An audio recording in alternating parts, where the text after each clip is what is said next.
കരിച്ചേരി അവ്വാടക്കം താഴത്തുവീട് തറവാട് വിവിധ പരീക്ഷകളിൽ ഉന്നത വിജയം നേടിയ വിദ്യാർത്ഥികളെ അനുമോദിച്ചു. കരിച്ചേരി തറവാട് പ്രസിഡന്റ് എ ഗംഗാധരൻ നായർ കുനിയിൽ യോഗം ഉദ്ഘാടനം ചെയ്തു. കരിച്ചേരി അവ്വാടക്കം താഴത്തുവീട് തറവാട് വിവിധ പരീക്ഷകളിൽ ഉന്നത വിജയം നേടിയ വിദ്യാർത്ഥികളെ അനുമോദിച്ചു. പൊയ്നാച്ചി കരിച്ചേരി തറവാട് പ്രസിഡന്റ് എ ഗംഗാധരൻ നായർ കുനിയിൽ യോഗം ഉദ്ഘാടനം ചെയ്തു.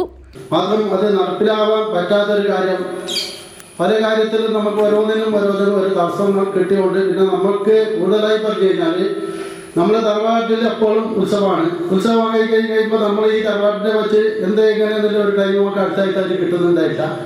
പിന്നെ കുറച്ച് ഉണ്ടായി. പിന്നെ രണ്ടാമത് നമുക്ക് ഇതിന് നല്ലൊരു പ്രോത്സാഹനം ചെയ്ത് പറഞ്ഞ ഒരു വ്യക്തി നമ്മൾ മുമ്പിൽ മറിഞ്ഞുപോയി. ആ വ്യക്തി ആദ്യമായിട്ട് എന്നോട് പറഞ്ഞു, കേട്ടാ നമ്മുടെ തറവാട്ടിൽ വെച്ചിട്ട് ഒരു അനുമോദനം നമ്മൾ ഉന്നത വിദ്യാഭ്യാസം നേടിയ കുട്ടികൾക്ക് നൽകണം. അതിന് വേണ്ടിയിട്ട് ഞാൻ ഒരു സംഖ്യ വരെ ഞാൻ എൻ്റെ വകയ്ക്ക് ബാങ്കിൽ ഡെപ്പോസിറ്റ് ചെയ്യാം. വയൽ റോഡ് നിർമ്മാണത്തോടനുബന്ധിച്ച് മുമ്പ് നിലവിലുണ്ടായിരുന്ന റോഡിനെ സംബന്ധിച്ച അതിദാരുണമായ ശോചനീയാവസ്ഥ പരിഗണിച്ച റോഡിന്റെ അറ്റകുറ്റപ്പണികൾ നടത്തിക്കൊണ്ട് വയൽ റോഡ് സഞ്ചാരയോഗ്യമാക്കണമെന്ന് യോഗം ആവശ്യപ്പെട്ടു. തറവാട് ട്രഷറർ എ കുഞ്ഞമ്പു നായർ വേളാഴി അധ്യക്ഷത വഹിച്ചു.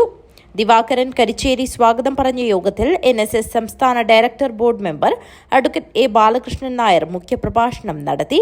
തറവാട് കമ്മിറ്റി രക്ഷാധികാരി A Kumaran Nair Poonchol, A Madhavan Nair Aricheppu, A Narayanan master, A Damodaran Nair Puthiyakandam, A Krishnan Nair, Sreedharan Nair, A Narayanan Nair, Chandrasekharan Kunhithode എന്നിവർ സംസാരിച്ചു.